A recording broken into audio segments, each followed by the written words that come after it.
Hello. Hello. Is it audible? Hello. Hello.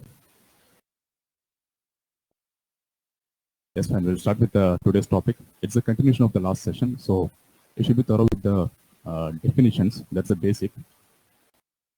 We'll see. So defense forensic medicine, that is very, very important. It's the application of medical knowledge for the dispensation of justice in the court of law. So that is our main purpose. And you should know that legal medicine is also the synonym for forensic medicine. That is very, very important. Next, moving on to just a briefing of the last session. This almost like introduction class actually. So what are the subtopics what are the different entities in forensic medicine? Like what are the different entities in forensic medicine? I told you already in the last class. Okay, fine. So you'll see that forensic odontology is there, which is actually mainly concerned with dentition. So age estimation from dentition, identification of individual from the dentition, everything. So remember forensic odontology, forensic psychiatry is there, forensic gynecology, forensic pathology. So these are the different entities. I'll just move on to the next slide. I know this is very, very important. So clinical forensic medicine, you know already what are the best examples of clinical forensic medicine. That is, when the forensic medicine expert examines a case of sexual offense for reporting on the findings of injuries over the body. Any kind of clinical case is examined by a forensic medicine expert. Whereas forensic pathology it is mainly concerned with actually doing the autopsy as well as we are going to examine the each and every individual organ, and if possible we are going to examine the individual cells by microscopic examination. Before that, there are other more terms which are which needs to be thoroughly known actually. So these terms are the medico legal. What is a medico legal case? Any medical case with the legal implications. Best example, any kind of assault, any case of assault, road traffic accident, any case of attempted suicide like hanging. So these are the best examples of a medico legal case. Even industrial accidents and occupational injuries. So these are the best examples of medico legal cases. So whenever a medico legal case has been admitted to the hospital, or when it enters as outpatient case, so it has to be recorded in the medico legal register. That is very, very important, and the tag should be there over the outpatient card. Now moving on to the forensic pathology. So I told you it is mainly in forensic pathology. The main thing is we are going to perform the post-mortem examination. See, post-mortem examination, there is other term for that. It is the synonym. It's also called as autopsy. So autopsy or post-mortem examination, both are synonyms. So post-mortem examination is otherwise called as autopsy. So in forensic pathology, we are going to do the post-mortem examination, deducing the cause of death. That is very, very important. Deducing the cause of death by looking at the state of the internal organs and estimating the time since death, everything, by doing histopathology of internal organs.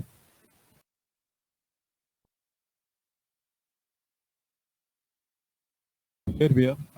We'll start with the main topic once again. So medical jurisprudence. It has been already discussed. I know about it even until 176, and we have to start from different types of court. Anyway, it's very, very important. We'll just brief through it. Just small brief through it. So medical jurisprudence means the legal aspects of practice of medicine.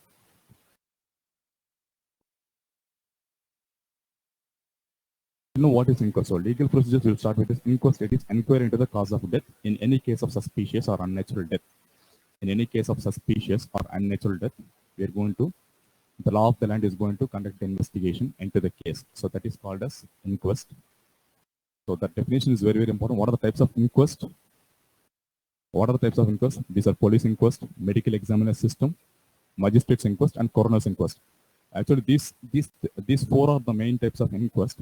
Among these four, actually, the medical examiner system and coroner's inquest is not being practiced in India. So in India, actually, there are only two types of inquest which is being carried out or practiced. That is police inquest and magistrate's inquest. medical examination system and coroner's inquest. Coroner's inquest actually it is very it is being practiced in Scotland and some of the other countries. Medical examination system it is practiced in some foreign countries like United States of America. Regardless, we have to be thorough. We have to be thorough with the police inquest and magistrate's inquest. So that is very important. So remember,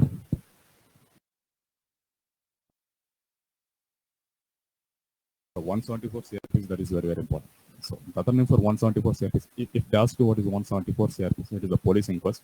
Now what are the different steps, or what is the context, what are the different steps we are going to see through it. So 174 CRPC, as soon as the police receives the information that there is a case of some kind of assault or any kind of a legal case, any kind of assault or any kind of suspicious death or any kind of unnatural death, the police gets the information from the neighbors or the relatives, whoever sees the dead body first. The information goes to the police officer. Now here, as soon as the police officer in charge of that police station receives the information, he informs to the nearby magistrate. So after informing to the nearby magistrate, he proceeds to the crime scene along with his subordinates. That is very important. The second point here is that after receiving the information, the police proceeds. The police informs to the magistrate, then he proceeds to the crime scene. So that is very important. After proceeding to the crime scene, he is going to take history from the neighbor, the respected individuals of the neighborhood. Now these individuals, at least two must be there who must give the history regarding the history of the, or any details regarding the dead individual. So these individuals are called as panchas. Ideally, the name, the ideal meaning of the name panchas, actually panchas means it's 5. So 5 individuals, but ideally the panchas can be more than 2.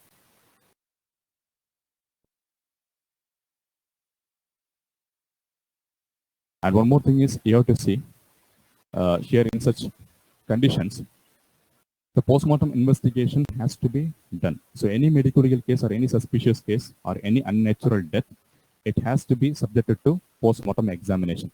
So we'll see what is regarding the, you should know what is manner of death. Say cause of death is different, manner of death is different. Now we are going to know about what is a natural death, unnatural death, and the different types actually.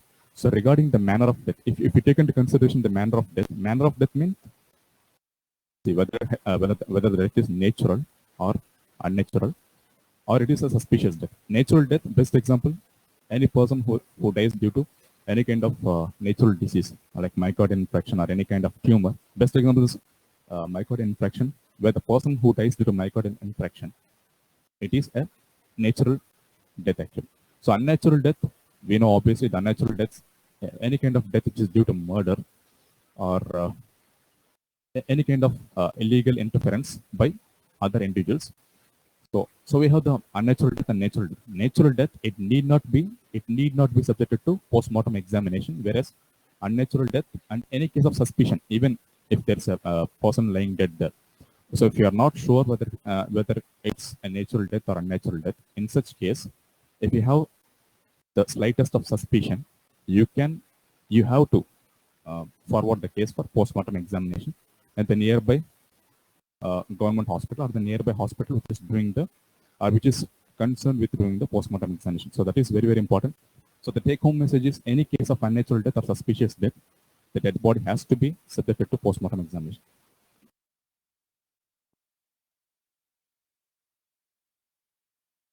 So the 4 types of inquest. So we are in police inquest. So after the police officer, the investigating. One more thing is you should know what is investigating officer. The police officer who holds the inquest is also called as the investigating officer. The police officer who holds the inquest is also called as the investigating officer.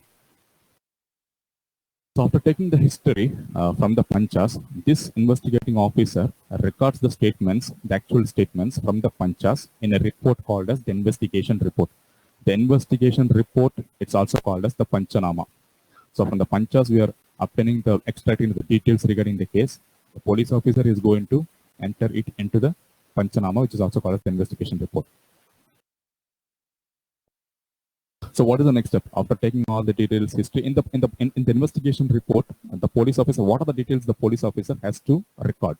So the first thing is the history and the details from the punches. That is very, very important. In addition to that, the other details which the police officer enters into the investigation report are actually the position of the dead body, in which position the body is lying there, where it is lying, in any blood stains over the body, what is the direction of spurting of blood, or what is the pattern of blood. So everything in detail has to be recorded by the investigating officer in the investigation report. So the position of the dead body, for example, whether it is in supine position or prone position, whether it is in supine position or prone position, so that is very important. Or any other position, whether the legs are flexed or the elbows flexed. In detail, they have to draw the sketch of the lying dead person. It has to be drawn in a schematic representation. That is very, very important. So the position of the dead body. In addition to that, what are the other details? The position of the dead body and whether the clothes are intact or not, whether the clothes are torn or whether they are disturbed. That gives an indication, or that may give a suspicion regarding whether there is any foul play. So that is very, very important. In addition to that, mainly any injuries present over the body. Any injuries present over the body, where the injury is located, whether it is a stab injury or abrasion or contusion, what is the type of injury, how many injuries are there present over the body, and what is the probable weapon used. That may be recorded, but it cannot be confirmed. Okay, now the type of injuries, the number of injuries, what is the pattern of the injuries, where they're located, and very importantly, the size of the injury is very, very important. So they have to measure the size of the injury, but exactly they have to measure it and record it into their investigating report. Now these are the usual details which are taken by the police officer. In addition, the details regarding the surroundings, whether the surroundings are disturbed or not, whether the surroundings are disturbed, objects nearby, whether it is disturbed or not. So everything has to be in detail taken and recorded into the Panchanama report. So these are the entire steps. So after investigating into the case, after entering the, recording the Panchanama report and everything, what the police officer has to do, can he handle over the body to the relatives? If it's a suspicious case or unnatural death, definitely it has to be forwarded for post-mortem examination. So that is the main point. So police inquest, we have already discussed about it.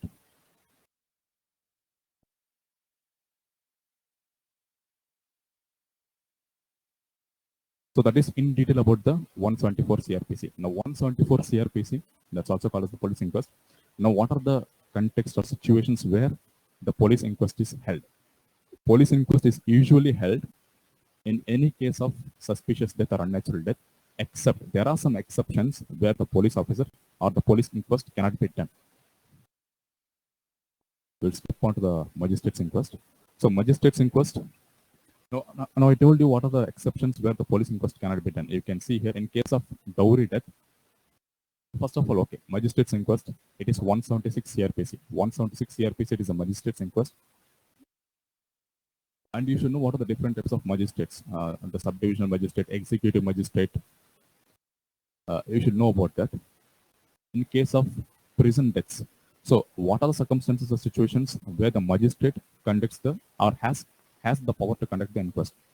That is, in case of death in prison. So any person who dies in the prison, police cannot do the inquest. That is very, very important. So here the magistrate does the inquest. In case of death in police custody, so prison deaths, death in case of police custody, death in judicial custody, death due to police firing. In all these conditions, magistrate has the power to do the inquest. And of course, in case of dowry death. So dowry death, it's actually exactly given in the Indian law, but any woman who dies within 6 years of marriage, and when there is suspicion, or when the married woman commits suicide within 6 years of marriage, the death is considered as dowry death.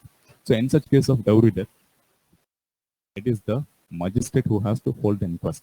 Any suspicious death of a married woman within 6 years of marriage, or if it's the case of suicide of a married woman within 6 years of marriage, then it's actually considered as a dowry death. Of course, the police will interrogate the case, but magistrate has to do the inquest.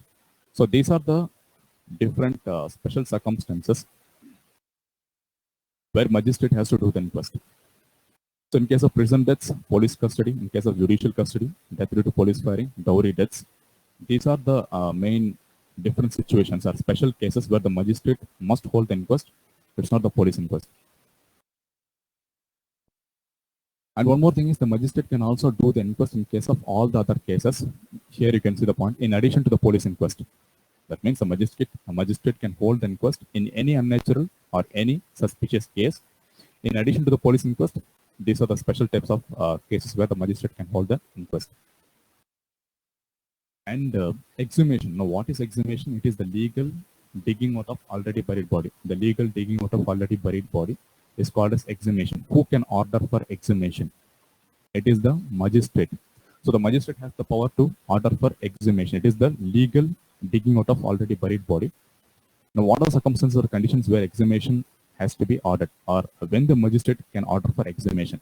When there is some suspicion or indication that the person has been killed by some other means. When there is any foul play suspected, and when the body is buried without noticing or informing to the police. In case of suspicious case or unnatural death, when the postmortem examination is not done. For example, imagine a person has been killed by some other individual. Now, in such case, to destroy the evidence or to cover up the case or to conceal the case, the culprits usually they bury the body. So in such case, postmortem examination, nothing is done because there is no information which has been given to the police officer. So in such case, when the body is buried in the some other place without noticing to the law enforcement agency, and afterwards, when there is some suspicion because of some other information, when the police receives the information, they will inform to the magistrate. Now, this magistrate will order for the exhumation for further examination of the dead body. So, for further examination of the dead body, the body has been already buried. For further examination of the dead body, the magistrate will order for exhumation. So, after doing the examination, they will again they will do the postmortem examination, and they will come to the conclusion based on the details of the findings of the dead body. So, that is, there are many indications where exhumation has to be done when there is suspicion that there is identity. In case of identity of the dead individual, when it is not known clearly, and when there is misinformation or when there is exchange of identity, in such cases, exhumation has to be done to establish the identity of the individual. So those are the cases where exhumation has to be done. Actually, exhumation is a huge topic. We'll cover about it in detail. So you should know what is 176 case and what are the different case scenarios or context where magistrate inquest is done.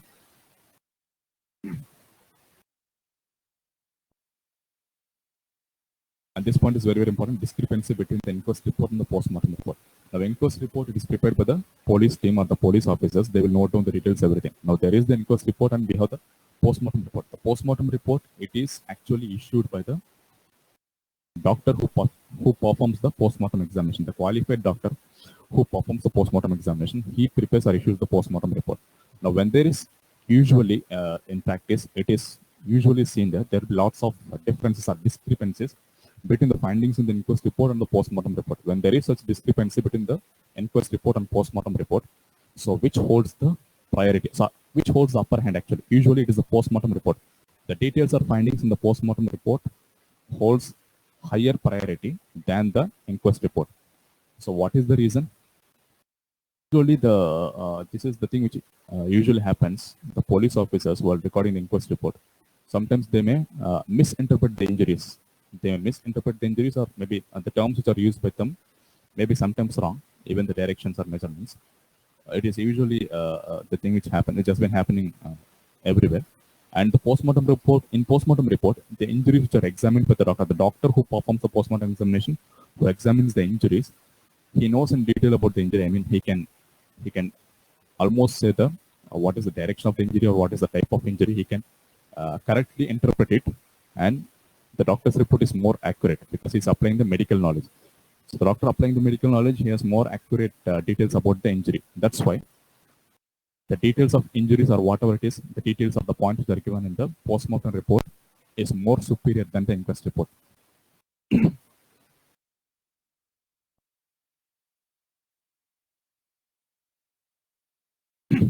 So we'll start with the courts of law. So what are the different courts of law? Broadly, it is classified into civil and criminal courts. So criminal courts, these are usually concerned with the criminal cases like sexual offenses, any kind of murder. These are usually concerned, are tried in the criminal courts. Civil courts, they usually try the civil cases. So what are the different civil cases? Any kind of paternity dispute, any kind of sports issues, contract issues, property issues, marriage, divorce, all the civil cases are tried in the civil court. And we have the criminal courts. Those usually deal with the criminal courts. Now the classification of criminal courts, this is the broader classification of civil and criminal. This is the broader classification. The criminal courts are further subdivided into Supreme Courts, High Courts, District Sessions Court, and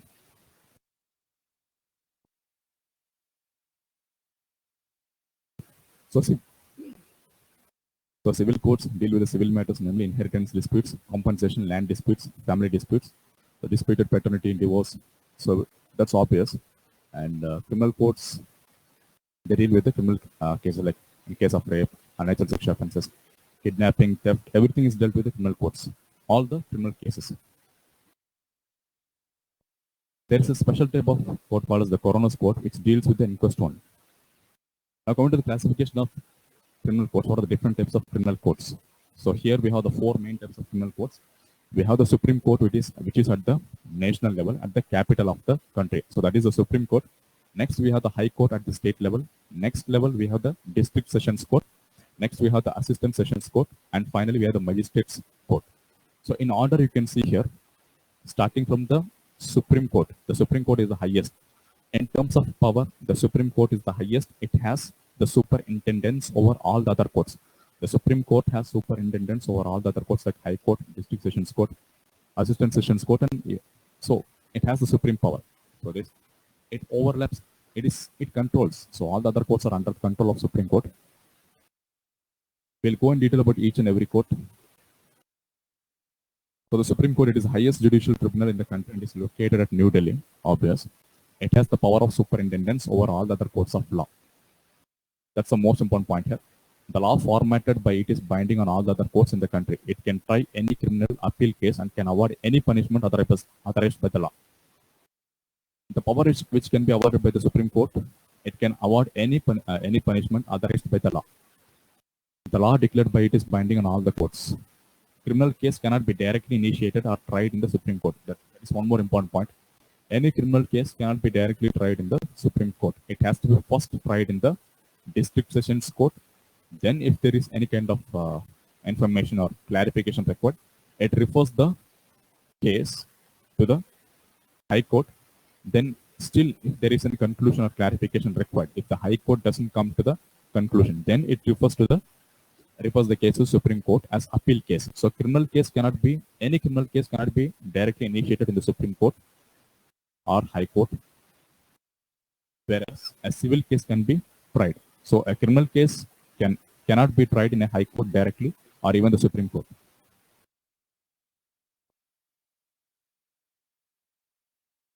I come to the details of High Court. It is located in the capital of every state. So the capital of every state, it is usually located, but there are some exceptions where in Kerala it is not located in the capital of the state. Exceptions, however, the High Court of Madhya Pradesh is located at Jabalpur, with a bench at Gwalior, Bhopal, and Indore. The High Court of UP is situated at Allahabad. So these are the exceptions. But usually the High Court is usually situated in the the capital of the state capital.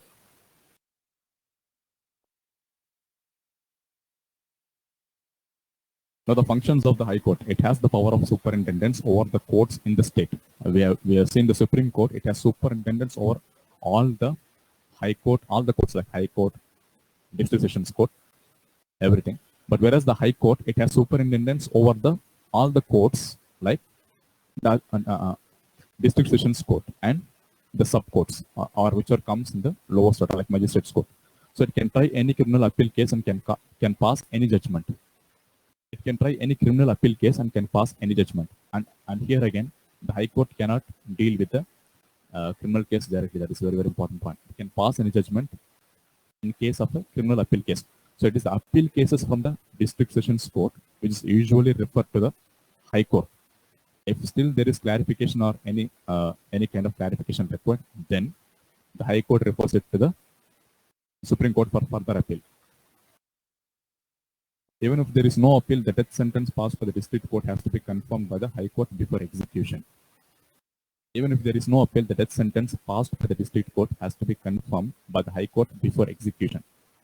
Before execution of death sentence, it has to be confirmed by the High Court. The High Court may try any offense and pass any sentence authorized with the law under Section 28 and 28(1) CRPC. Supreme Court and High Courts act as courts of appeal only in criminal cases and do not hold trial prima facie. So that is the most important point, which we already discussed. So this point, just take it in your mind. This is the take-home message. The Supreme Court and High Court acts as courts of appeal only in criminal cases, not for civil cases, and do not hold trial prima facie. That means they do not hold the trial directly. That is very important.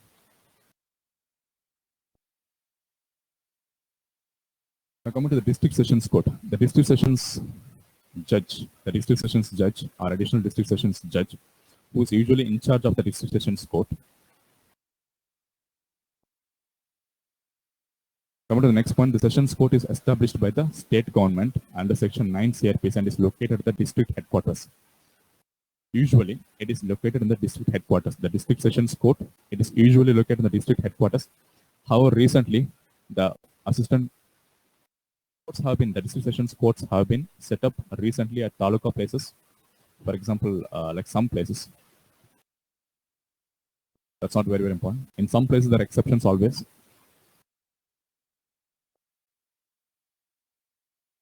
Now, coming to the District Sessions Court, what are the different things which it can impose? It can try only those cases which have been submitted to it by the magistrate. So usually any kind of criminal case which the magistrate submits to the court, it is the District Sessions Court which first deals with it. So it can try only those cases which have been submitted to it by the magistrate. It can pass any sentence authorized by the law, but a death sentence must be confirmed by the High Court. The confirmation is done by 2 or more judges of the High Court. So this is very important. Here, the District Sessions Court, it has the power to award any punishment, but if in case it awards a death sentence, it must be confirmed by the High Court under Section 28(2) and Section 366 CRPC.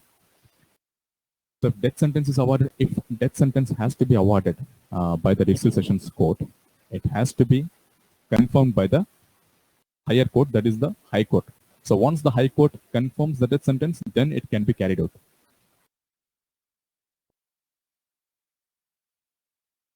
Now coming to the Assistant Sessions Court. The Assistant Sessions Court can pass a sentence of imprisonment up to 10 years and unlimited fine. So the maximum punishment which can be awarded by the Assistant Sessions Court is imprisonment up to 10 years and unlimited fine. However, it cannot award the death sentence, life imprisonment, and imprisonment beyond 10 years. So these are the limitations of Assistant Sessions Court. The Assistant Sessions Court, it cannot award the death sentence. Obviously, it cannot award the death sentence. It cannot award the life imprisonment. For that matter, it cannot even award the imprisonment beyond 10 years. Maximum punishment is, it can award the punishment that, as take it a note, the Assistant Sessions Court can the maximum punishment awarded by the Assistant Sessions Court is not beyond 10 years. Imprisonment beyond 10 years, it is not possible by the Assistant Sessions Court. So imprisonment within 10 years and maximum fine, that's the maximum amount of punishment which can be awarded by the Assistant Sessions Court. So the punishment of the punishment which can be awarded by each and every court, that is very, very important. The Supreme Court, of course, it has all the punishment. It can award all the punishment, the maximum punishment, which is possible by the law or which is there in the law. The Supreme Court, the High Court, even it has all the power to award the punishment until the death sentence. The punishment varies until the death sentence. It has the maximum power. Now coming to the additional sessions, the Assistant Sessions Court. The Assistant Sessions Court, the maximum punishment is imprisonment within 10 years. Beyond 10 years, it cannot award the punishment. Whereas in case of the other higher court, that is the District Sessions Court, the District Sessions Court has the power to award the death sentence, but it has to be confirmed by the High Court. That is the one difference there. That's the main difference. Now coming to the Magistrates Courts. So if you remember, according to the order, we have the Supreme Court. Next, we have the High Court at the highest level. Next, we have the district sessions court. Next, we have the assistant sessions court, and at the least level, at the lowest level, we have the magistrates courts actually. Now, what are the types of magistrates courts? We have the executive magistrate, judicial magistrates court, special magistrate, and junior magistrates. So these are different types of magistrates courts, which are the lowest level. And according to the power and supremacy, the magistrates court is at the lowest level.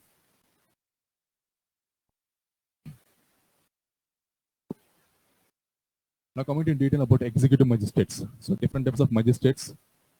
We have been dealing with the different types of courts. Now coming to in detail into the magistrates court, we are going to deal in detail about the executive magistrate. They deal mainly with the office work and rarely work as magistrate.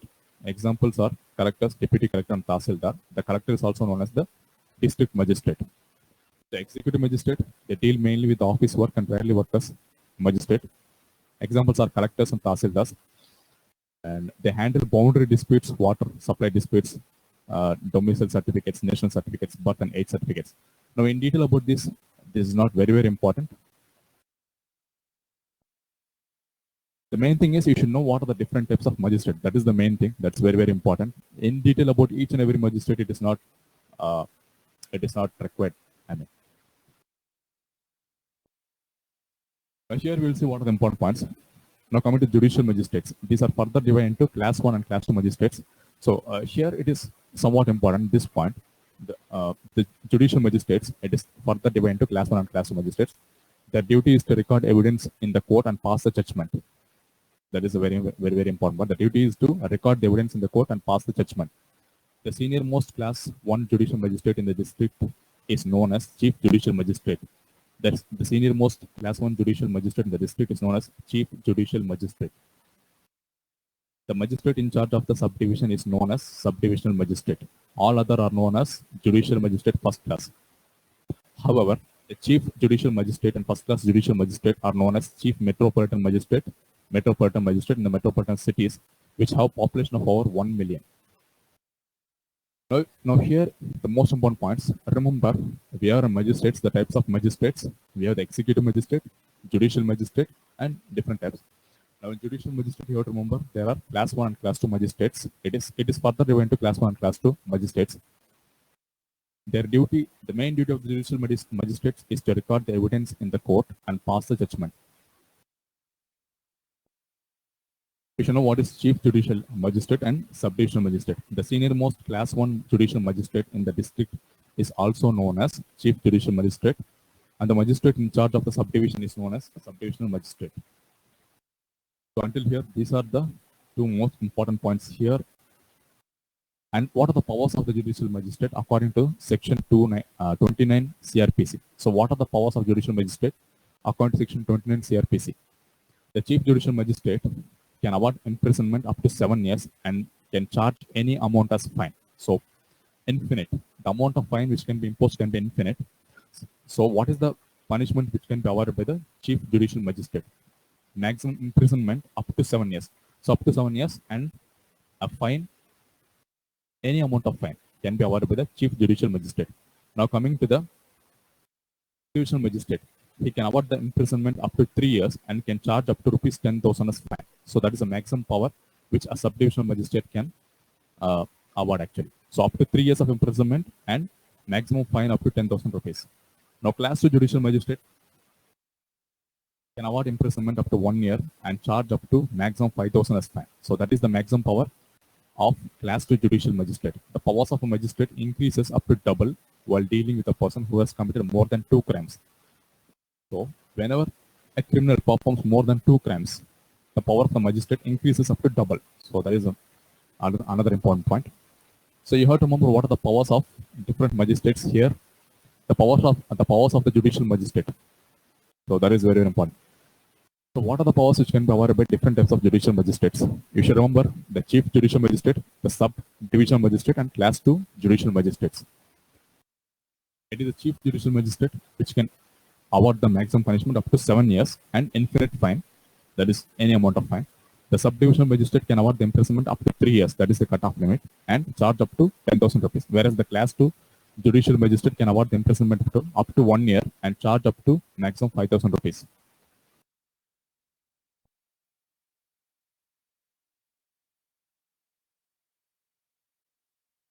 Coming to special types of magistrates, the special magistrates may be executive or judicial in general. Only one is appointed for 1 year only.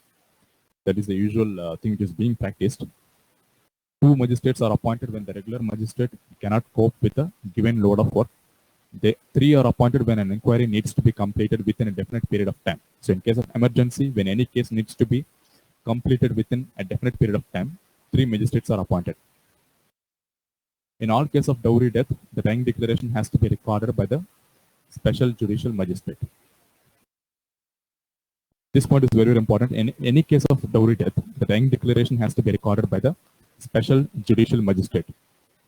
So in case of dowry death, when a woman commits suicide or when there is suspicion that some other individual has murdered the married woman within 6 years of marriage. So within 6 years of marriage, when the married woman dies, either by committing suicide or when there is suspicion that any other individual has murdered her, in such case, so just imagine this case where a married woman is there within 3 years of marriage. Just assume that it's been 2 years since marriage, and this woman is found with burns injuries, and now she has been admitted to the hospital because of burns injuries and complications.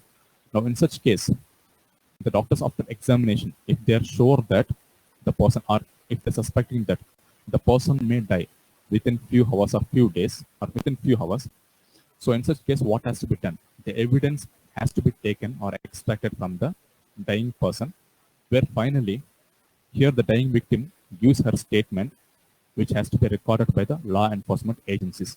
Now, that is called as dying declaration.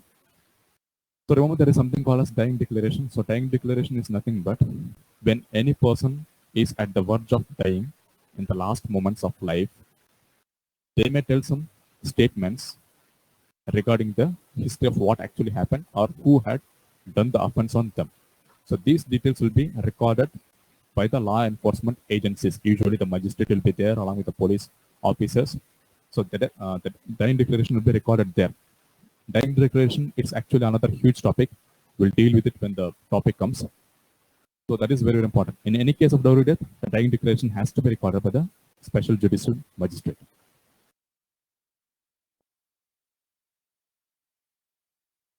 Now coming to juvenile magistrates. See, juvenile magistrates, they usually deal with the juveniles. What is a juvenile? Any individual who is less than 18 years of age. So less than 18 years of age, the person who is less than 18 years of age committing an offense or being victimized. So they are recorded as juvenile. So what is juvenile? Below 18 years of age. The juvenile magistrates, they deal with the juvenile cases. The juvenile magistrates are generally ladies, and they try the case of juvenile offenders. So juvenile offenders, they are specially concerned with the juvenile offenders. A juvenile found of guilty is sent to reformatories or Borstal School for treatment, training, and rehabilitation. So just imagine a person who is less than 18 years of age. He had committed just assume he had committed some crime.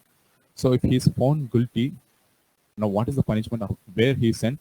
He is not sent to the prison. Usually the juveniles are sent to the reformatories or Borstal School, where they will be trained and rehabilitation will be done there in the Borstal School. So reformatory homes or juvenile remandry homes are there. So there they have to be sent. Any person who is less than 18 years of age. More than above 18 years of age is considered as an adult, where he has to be sent to usually to the prison for punishment. So that is very, very important.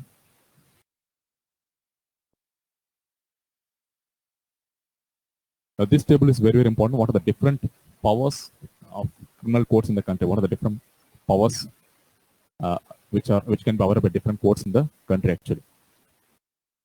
You can see here the most important points. So you can see the High Court, it has all the powers granted by the law, including death sentence. The High Court, as well as the Supreme Court, has all the powers granted by the law, including the death sentence. The District Sessions Court. Now coming to the District Sessions Court, what is the most important point I told you? The differentiating feature. The judge, and just leave that, all the powers granted by the law, including death sentence, but if the district sessions court has to award the death sentence, it has to be confirmed by the High Court. Now, additional district sessions court, even it has the similar powers. Now, assistant district sessions court, it can award the punishment up to 10 years of age and maximum amount of fine. So when it comes to assistant district sessions court, the maximum punishment is 10 years of age and maximum amount of fine, infinite amount of fine.